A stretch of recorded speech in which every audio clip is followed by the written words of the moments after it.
Hai, apa kabar semua teman-teman Bible study saya? Kami semua di sini satu grup, excited about today. Lihat dong settingannya. I've got my new microphone, Christmas backdrop. This make our life exciting. Hari ini Anda akan belajar untuk bisa hidup dengan excitement dari Tuhan, sekalipun dunianya betul-betul penuh dengan banyak sekali tekanan, banyak sekali problem, krisis demi krisis dari hari ke hari. The world is exhausted, But kita bisa hidup di dalam the excitement of God, the joy of the Lord, Itu hebatnya. Satu hamba Tuhan saya dengar dari Amerika ya, selama mengikuti election itu. Dan dia berkata seperti ini, one day Tuhan melalui Musa berkata, pilih hari ini siapa yang akan kau sembah. Choose ye this day whom you will serve, whom you will choose. The God of Abraham atau siapa yang kau mau pilih. Choose you this day. Jadi karena kita ini adalah warga negara kerajaan surga, of course we choose God. Gak usah nawar, dan selama kita ada di dalam kerajaannya, we are under His protection, under His being, under His culture. Dia punya value, dia punya purpose, sehingga sekalipun kita ini ada di negara pemerintahan yang berbeda, but we still under the kingdom rulership and protection and security and peace and joy yang tidak ada di negara di pemerintahan negara lain. So jangan terhanyut dengan kecaman-kecaman keras, tekanan-tekanan, kata-kata yang bertengkar, yang keras yang ada di dunia, di media sosial. Focus on the thing above. Fokus ke atas di mana Kristus berada. Karena hidup kita telah dibangkitkan dari mati, dari hubungan dengan Tuhan, mati rohani, menjadi hidup kembali, menjadi anak Allah. So how are you doing? Apa kabar semuanya? Secara spiritual, secara kesehatan fisik, secara emosional, secara relationship. Are you having good relationship? Karena itu akan membuat Anda bahagia. Okay, let's pray. Hari ini Bapa, kami berterima kasih untuk waktu spesial yang kau berikan kepada kami semua. Teman-teman yang bisa bersama-sama Bible study, dan juga kalau tidak bisa ikut saat ini juga live, tapi bisa mengikuti di YouTube. Dan kami berdoa, kami betul-betul mau belajar merendahkan diri, berdiam di kaki Tuhan seperti Maria. Di tengah-tengah hiruk pikuk kesibukan orang, melakukan apa yang mereka mau.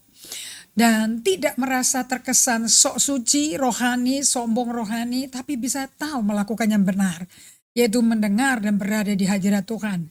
Dalam kesendirian maupun keramaian, kami tetap disertai Allah yang setia, Immanuel, Yesus Kristus yang menyertai kami. Buat penyertaan-Mu nyata kepada saudara kami di Palangkaraya, di Toraja, di Medan, di Nias, di Melbourne, di Swiss, di Sydney, di Jayapura, di Sorong, di Jakarta, Jabodetabek. I bless your people, Lord, with your presence. Aku minta ini Bapa, dalam nama Yesus, dan hari ini let's your Holy Spirit infuse us, Lord. Infuse us with your love that deeply remain abiding in us. Di dalam hidup itu kami akan tenang dan resting in your presence. Terima kasih Bapa, kemuliaan hanya bagimu dalam nama Yesus. Amen. So hari ini kita akan belajar. Kita sudah masuk menuju ke bulan yang ke-10 ya. Dalam PSBB ini sejak Maret, ya sebetulnya kan COVID-19 itu sejak 2019 ya sebetulnya ya. And the whole of 2020 kita masukin dengan banjir dulu Jakarta, dengan banyak bencana, hujan banjir badang, you name it. Are you tired? Are you exhausted? Anda letih nggak? Anda capek nggak? Sepanjang tahun 2020 ini dengan adanya global pandemic COVID-19 ini. Okay?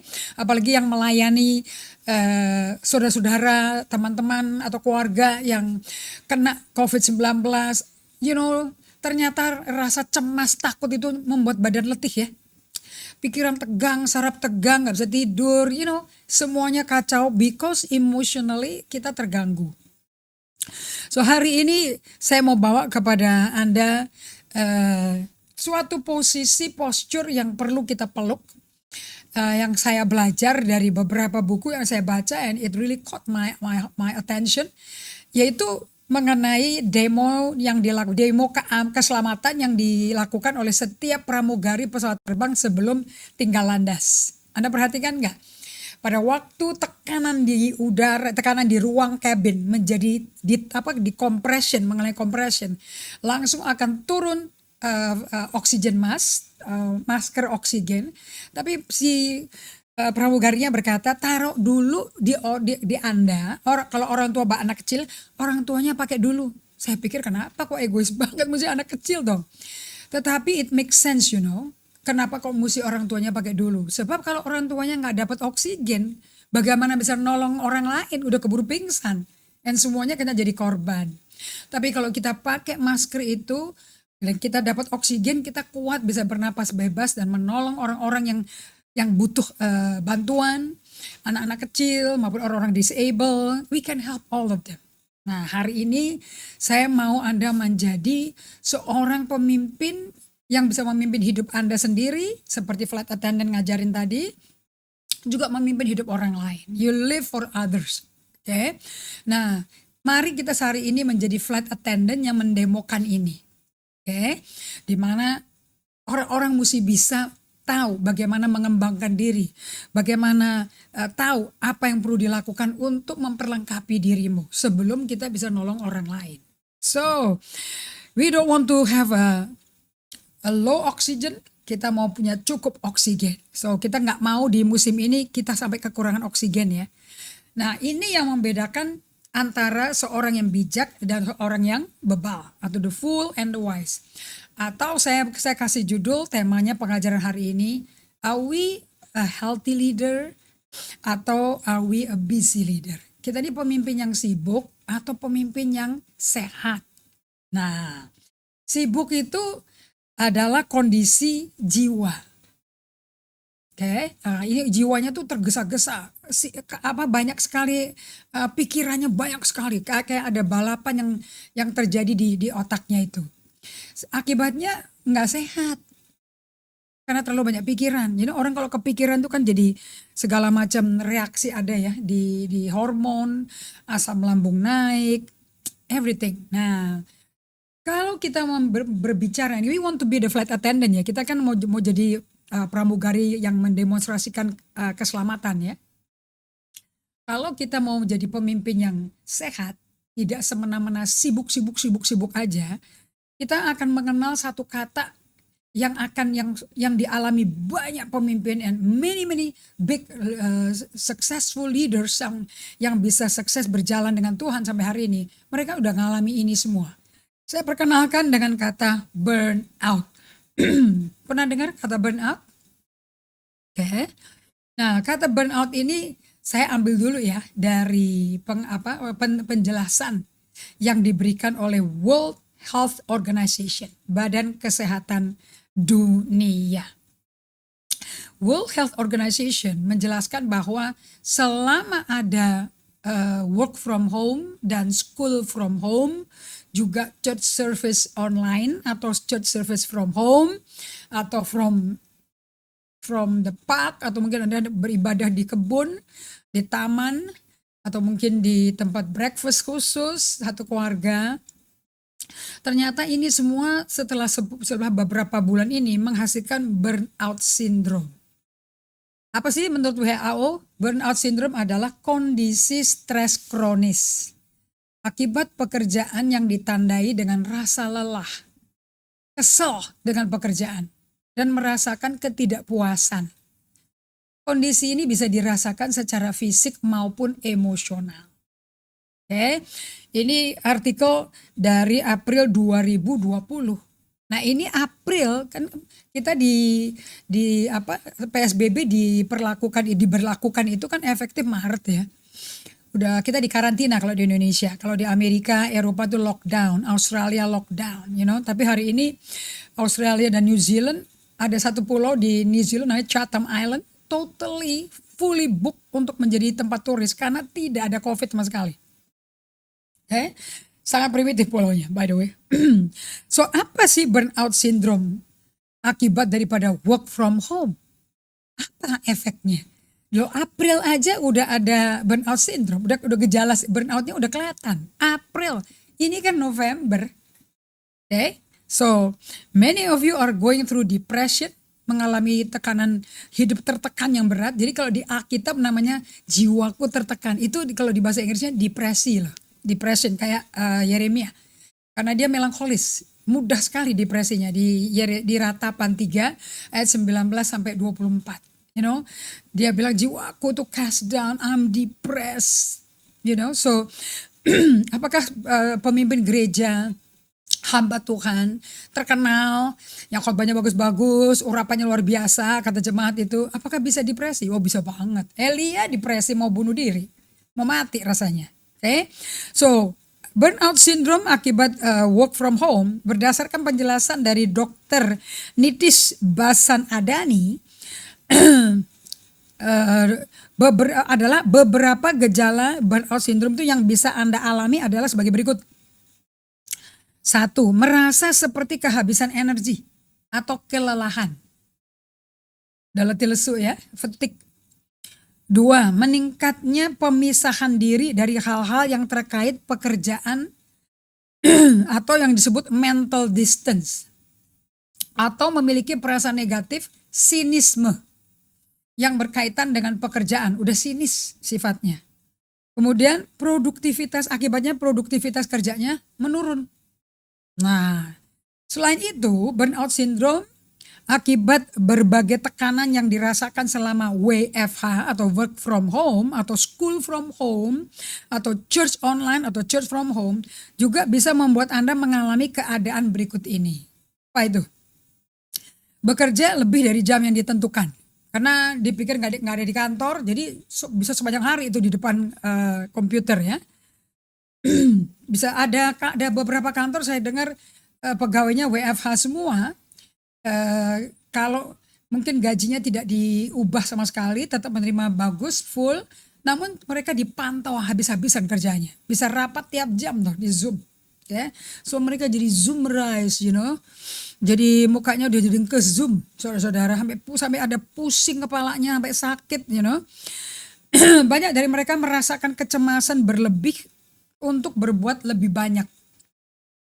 Mereka membiarkan rapat berjalan melewati batas waktu yang ditentukan, udah goes, ngelabrak semua tuh. Limitasi-limitasi batasan hidup diterabas semua tuh.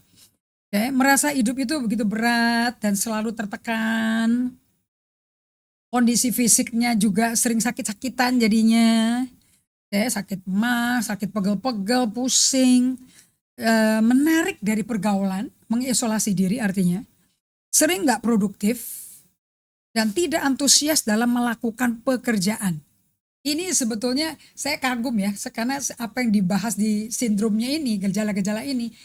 Kalau Anda baca 1 Raja-Raja 18-19 mengenai Elia yang terancam oleh Ratu Isabel, dia ngalamin ini semua loh nih. Dia menjauhkan pergaulan, bujangnya ditinggal. Masa ada orang ketakutan sepanjang hari lari terus, itu kan udah gak waras kan, sampai lari sepanjang hari. Ya, terus udah gitu, kepingin mati, merasa dirinya paling benar, semuanya orang udah gila, terus ketiduran di bawah pohon. Jadi kalau tidak dibangunin malaikat Tuhan, mati dia. Oke, nggak produktif, percuma hidup katanya, berulang-ulang ngingetin komplain sama Tuhan. Nah, segala kondisi yang terjadi ini akibat burnout syndrome pada akhirnya akan membuat Anda merasa benar-benar kesulitan. Sekalipun hanya mengerjakan pekerjaan sepele. Rasanya berat banget. Aduh, nggak bisa mikir rasanya. You know? Nah, kalau Anda menurut WHO ini dan juga dari seorang fisiolog ya, Bapak Iksan Bella, dia berkata seperti ini, saya kasih tips ya, bagaimana kerja di rumah agar tidak berakhir mengalami burnout syndrome. So how do you avoid it? Lihat ini. Amazing apa yang dokter-dokter ini berikan. Jawabannya ada di Alkitab semua loh. Buatlah batasan jam kerja di rumah. Lingkari kata batasan. Saya pertama kali bertobat dari diinsafkan melalui kompadre saya. Saat saya sudah nggak tahu, saya itu nggak sadar saya itu depresi. Saya nggak sadar Saya pikir marah-marah itu adalah normal, frustrasi itu bertahun-tahun itu normal, padahal nggak normal.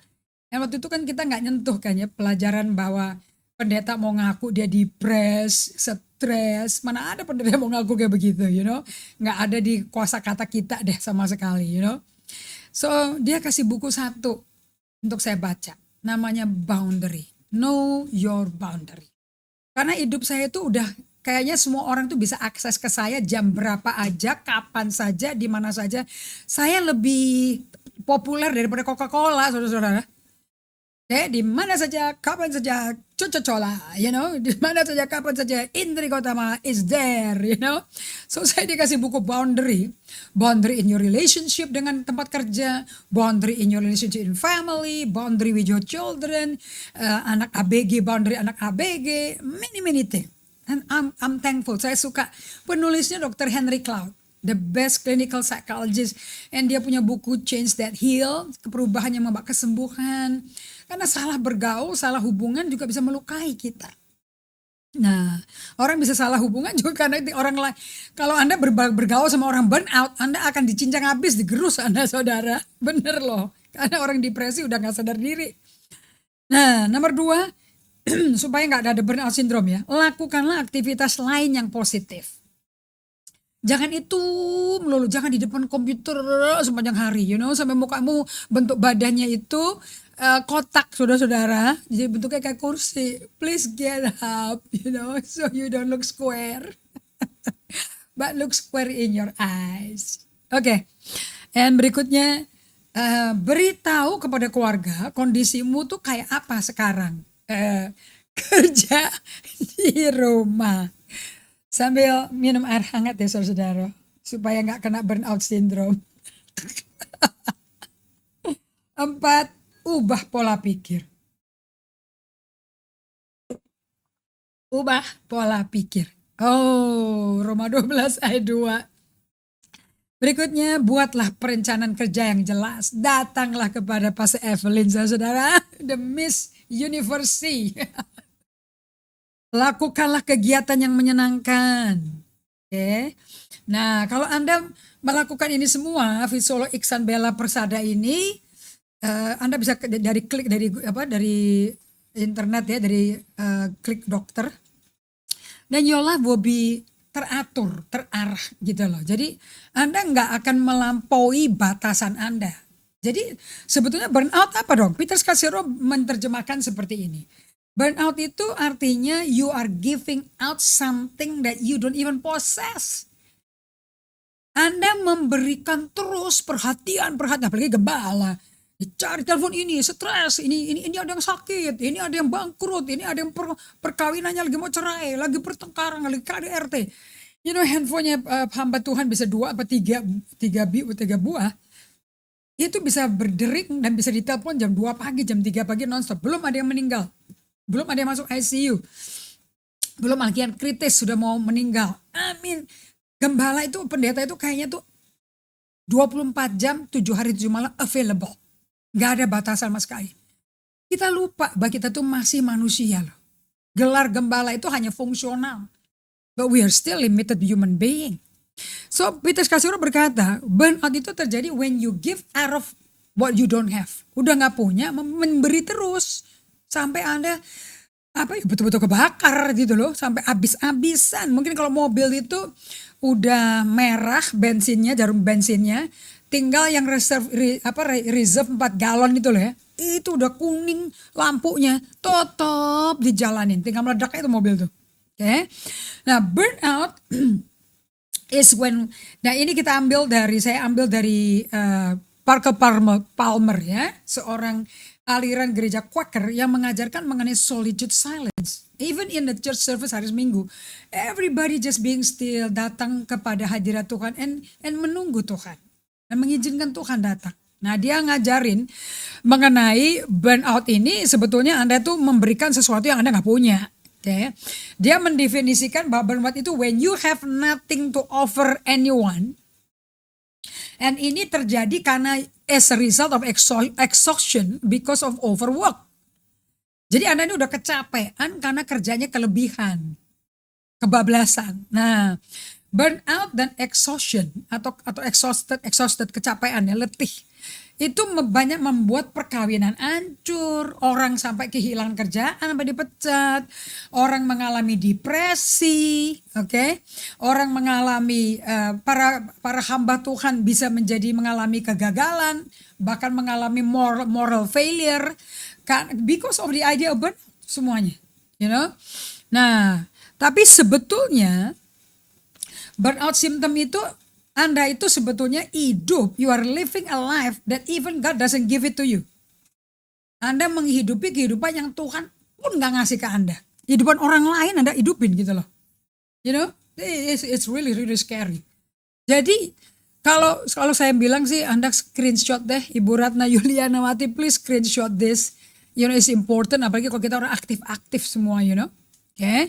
Now, the reason kenapa kok kita sampai bisa burn out seperti ini, sampai kerjaan berantakan, semuanya berantakan ya. The core reason itu karena kita itu bukan saja kerja keras, saudara. Kita nggak tahu yang lain kecuali kerja keras. Hidup itu kerja kayak apa ya? Kayak sapi, karapan sapi gitu. Kayak matador gitu, terus digeber terus loh. Dan Parker Palmer berkata seperti ini. Burnout itu adalah a state of emptiness, bukan emptiness syndrome loh ya, tapi a state of emptiness. Kita lagi kosong, saudara. To be sure, but it doesn't result because we give everything that we have. Itu kondisi di mana kita itu kosong, tapi bukan karena apa yang ada di kita habis-habisin total, bukan. It merely reveals the nothingness. Itu sekadar kalau sampai ada burnout itu menunjukkan kita itu nggak ada apa-apanya lagi. Dari mana? Dari tempat nggak ada apa-apa lagi, kita terus nyoba memberi. Jadi udah kosong terus aja memberi. Ya lama-lama keriput gitu loh, saudara, habis-habisan. Nah, jadi sebetulnya burnout itu apa sih? Basically tujuannya adalah ujung-ujungnya menunjukkan, to reveal the nothingness of us. Bagian dari hidup kita yang sebenarnya gak ada apa-apanya. Udah gak ada apa-apanya, kok masih mau memberi? Kok gak bisa say no? Kok gak bisa berkata no? Mustinya ngomong no, ngomongnya yes terus. Karena sungkan sama orang. Ini problem dari orang-orang yang man pleaser. Okay? Burnout is giving care to others more than we give care to ourselves. Jadi burnout ini terjadi pada waktu kita memberikan perhatian, peduli terus sama semua orang, didetailin, micromanage semuanya ya. Sampai kita gak sadar lagi. Ngurusin awake dewe aja gak pernah. Memperdulikan kondisi kita aja gak pernah. Orang lain dipedulin terus. Sampai tinggal sekarat aja kita deh. Nah, so akibatnya seperti saya katakan tadi, burnout itu menyebabkan apa? Perkawinan hancur, depresi. Akibatnya burnout, banyak orang sampai hilang kerjaan karena udah nggak waras gitu ya, udah kecapean.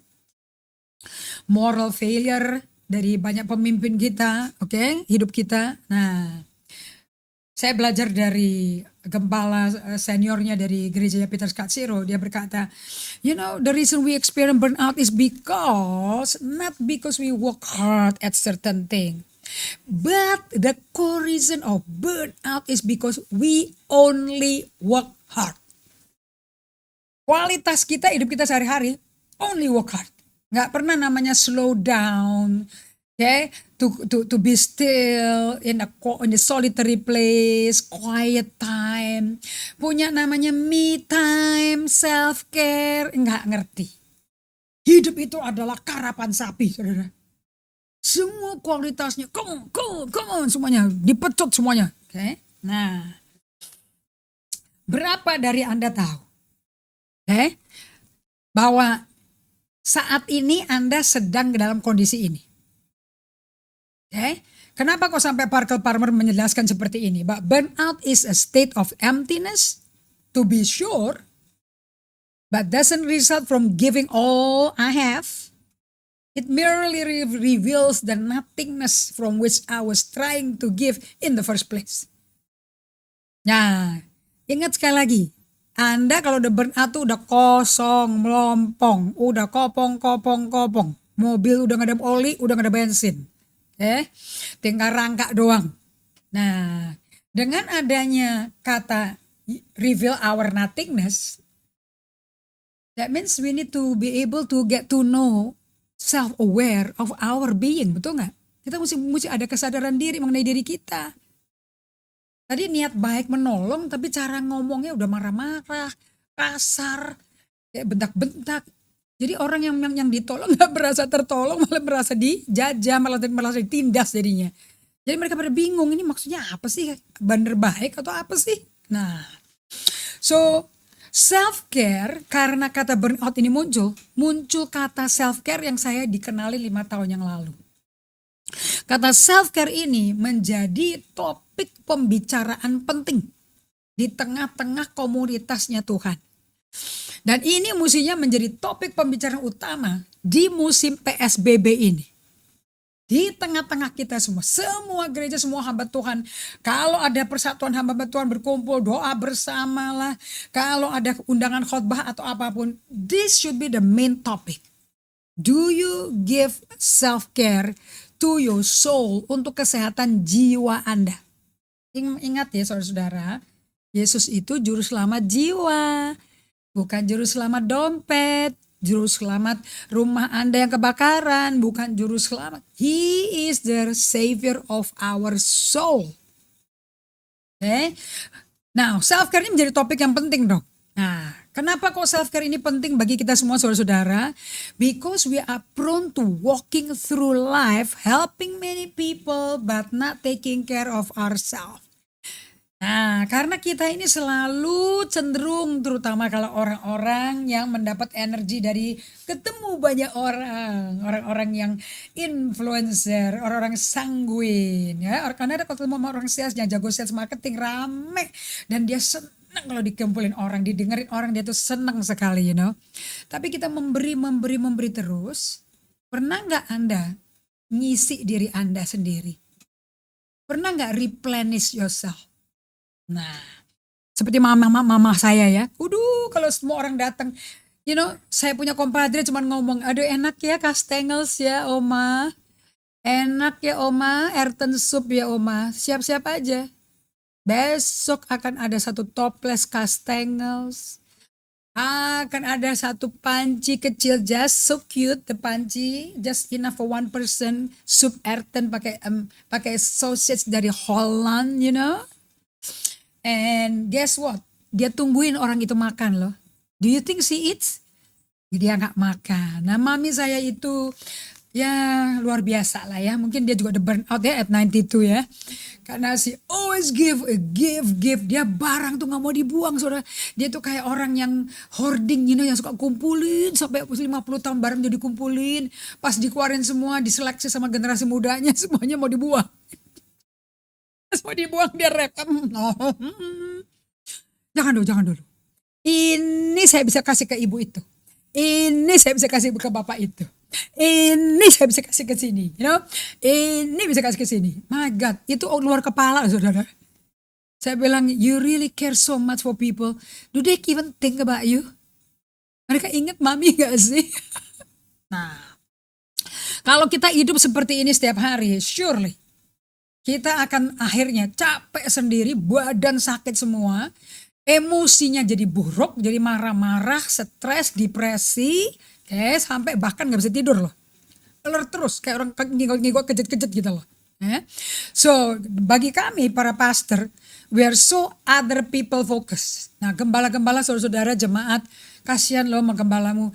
Kalau udah lebih fokus ke dombanya Tuhan dibandingin ke dirinya dan keluarga. Karena kalau si gembala itu ya kalau menikah ya, kalau nggak peduli dirinya, nggak replenish dirinya, bagaimana dia juga mau mengasihi istrinya dan berhubungan dengan suami istri yang baik, yang sehat, dan menjadi bapak yang sehat bagi anak-anaknya.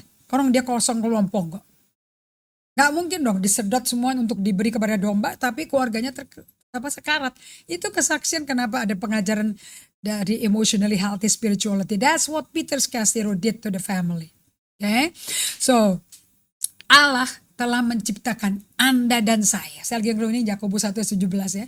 All perfect gift, all good gift come from above, from the Father, from our Father in heaven.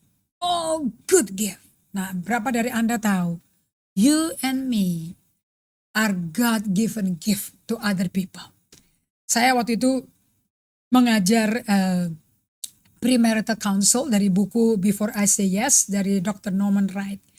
Di bab 1-nya dia ngomong, sebelum Anda mengatakan ya kepada siapapun yang Anda mungkin suka, make sure Anda melihat dirimu dulu. Make sure Anda adalah kado bagi orang yang suka sama Anda. Jadi jangan hanya bikin catatan, aku butuh pasangan hidup yang seperti ini, seperti ini, seperti ini, seperti ini. No, Anda nggak nuntut orang lain mesti seperti yang kau mau. Tapi Anda persiapkan diri Anda to be the best for the person that going to accept you. Nah, so do you realize that God has created you to be the gift of the world? Apakah Anda tahu? Anda adalah hadiah Allah bagi semua orang, bagi orang-orang yang Tuhan sediakan untuk boundary tertentu.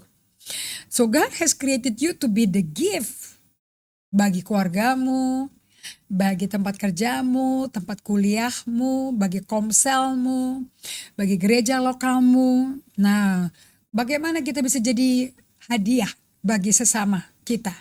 Kalau kitanya burn out, we cannot be, kita sama sekali nggak bisa menjadi karunia dari Allah bagi orang lain kalau kita burn out. Nah, di sini Parker Palmer mengajarkan saya, wah bagus banget ini.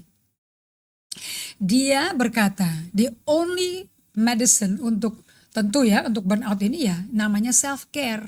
Nah, ini mesti jadi topik yang hangat nih saat ini di zaman PSBB ini. Self care itu apa sih? Self care itu is never a selfish act. It is simply a good stewardship of the only gift I have. The gift I was put on earth to offer others. Bagus ya? Saya ulangi lagi ya, saya terjemahin deh. Self-care, memelihara diri, memperdulikan diri. Kalau Anda sering memberikan peduli pada orang lain, sekarang pedulikan diri juga. Karena seperti masker tadi kan, kita kan jadi flight attendant hari ini kan ya. Kalau kita nggak self-care, bagaimana orang lain bisa di-care saat kita lagi burn out? Nah, Parker Palmer berkata, bahwa self-care itu is never a selfish act. It is simply good stewardship of the only gift I have. What do you have? You have you. I have me. And the gift I was put on earth. Karunia Allah adalah saya ditempatkan di dunia untuk memberi ke orang lain, untuk meladeni orang lain. Nah, so kita belajar bahwa you are the gift. I am the gift. And God made us to be gift of somebody. And jadi kita pelajari di sini self-care itu enggak pernah suatu tindakan egois. Selfish act itu egois. It is simply good stewardship. Saya ngajarin perkenalkan bahwa kita semua bukan pemilik uang yang ada di tangan kita, di tabungan kita. Semua yang ada itu adalah pemberian dari kuasa Allah yang ada di tangan kita. Yang membuat kita menjadi makmur. Tidak kekurangan apapun. Ulangan 8 ayat 18. Right? But we are steward. We are not the owner. Kita bukan posesor.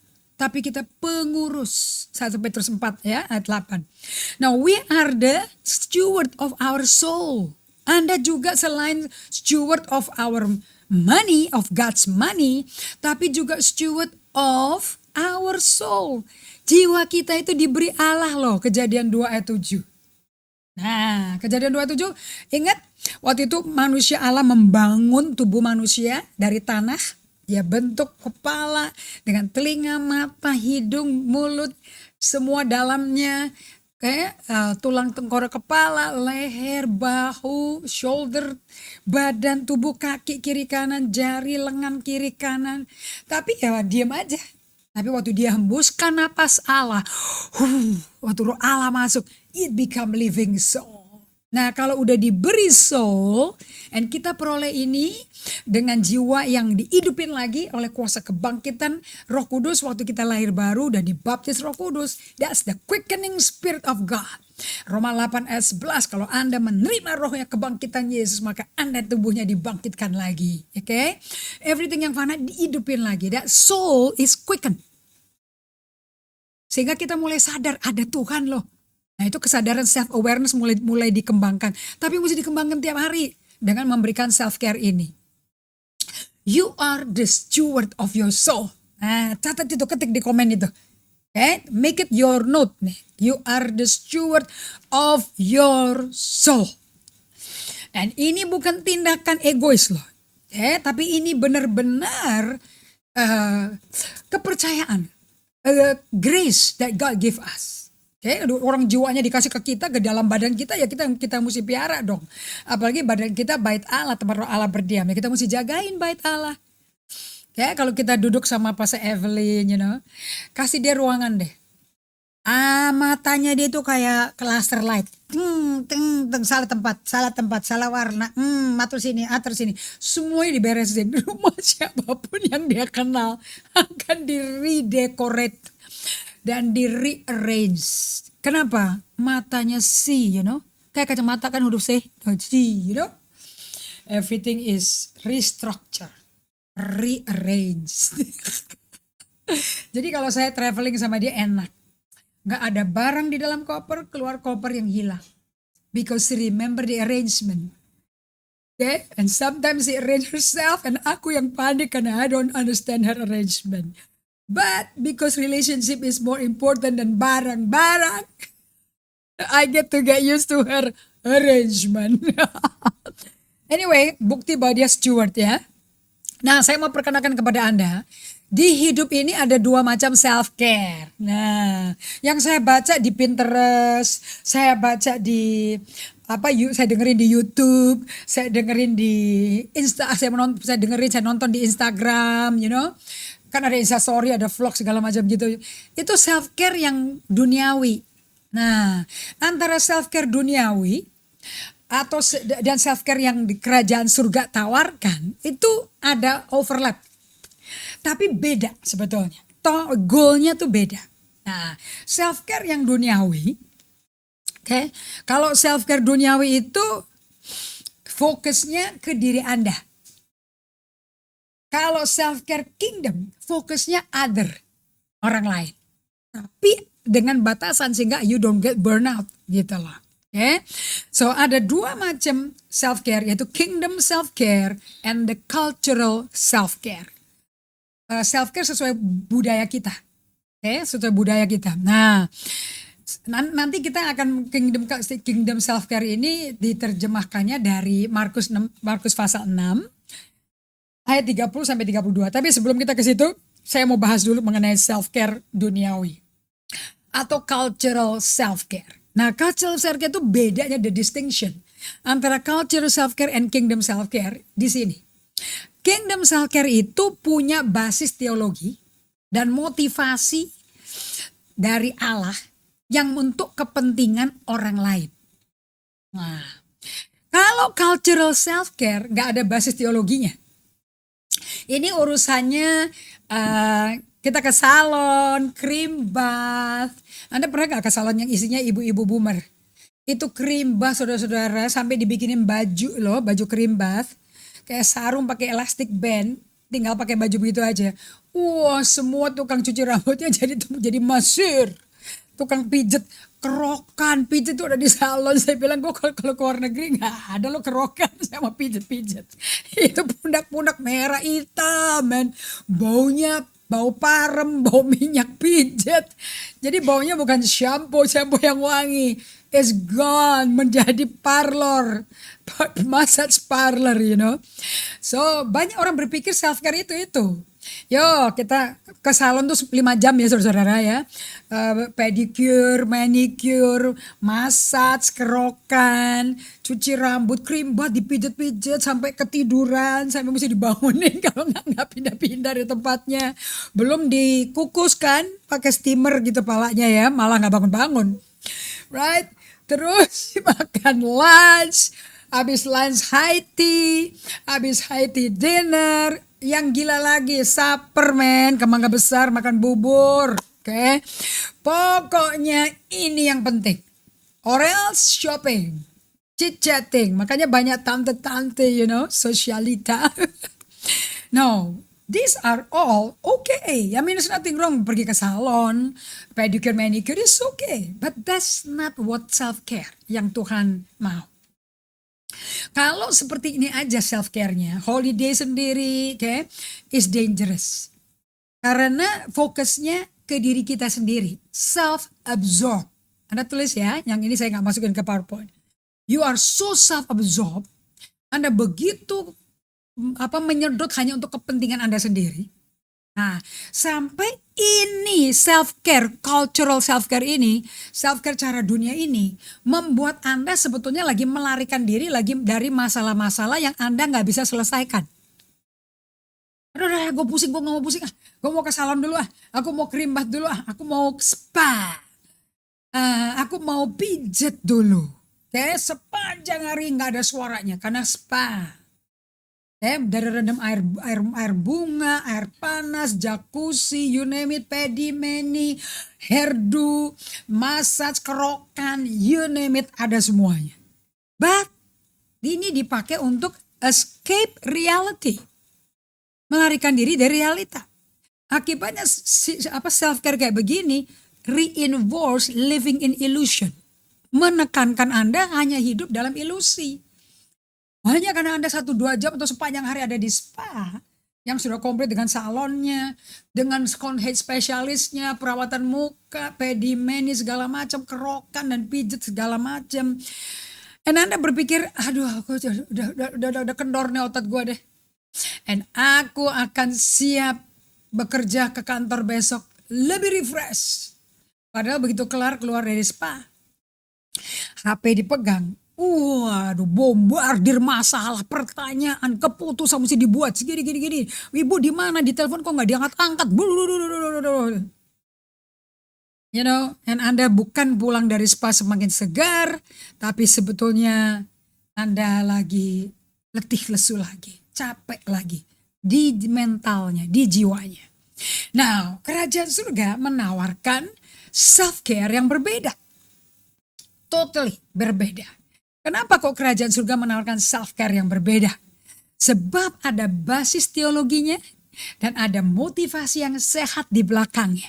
And it's healthy and it's different. Nah, self-care seperti kerajaan surga ini dimodelin belak-belakan di dalam 4 buku Injil. Dan teladannya adalah seorang praktisi yang namanya tidak lain kita kenal Yesus Kristus dari Nazaret. He is a man who does self-care rutin. Yesus itu menunjukkan jalannya. Remember Yohanes pasal 14 ayat 6, I am the way. So he showed the way. Dia nunjukin jalannya. Bagaimana menjadi model di dunia ini untuk mempraktekkan self-care sehingga kondisi emosi dan mental kita lepas sembuh dari kecapean, keletihan. Ini loh namanya kingdom self-care. You are emotionally and mentally released from exhaustion.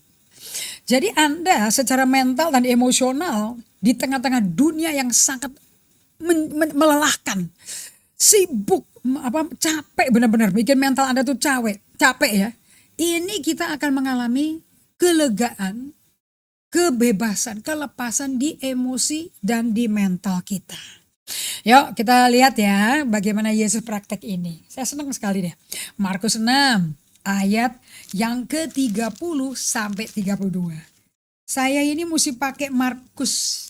Anda tahu nggak? Dari 4 Injil, Injil paling pendek Injil yang mana? Bukunya paling pendek, concise, padat, singkat. Markus. Si Markus ini nulis, hanya Markus loh yang berani nulis di Injil ini. Sampai saya pakai spidolnya biru gede-gede loh untuk nunjukin, untuk perhatikan benar-benar loh. Okay. Hanya dalam Injil Markus ada kata-kata segera dan Yesus segera, Yesus segera, Yesus segera. Habis Yesus nyembuhin orang buta, orang kusta, lepasin setan dari orang kerasukan setan di bait Allah, langsung dipertanyakan sama orang Farisi. Langsung masalah itu terjadi, dipertanyakan orang Farisi. Muridnya juga nanya. Dan jawaban Yesus, Yesus segera, Yesus segera. Ini cocok ya sama orang Jakarta ya. Sama orang di Jakarta, mungkin di Sydney, di Singapura. Everybody cepet gitu loh.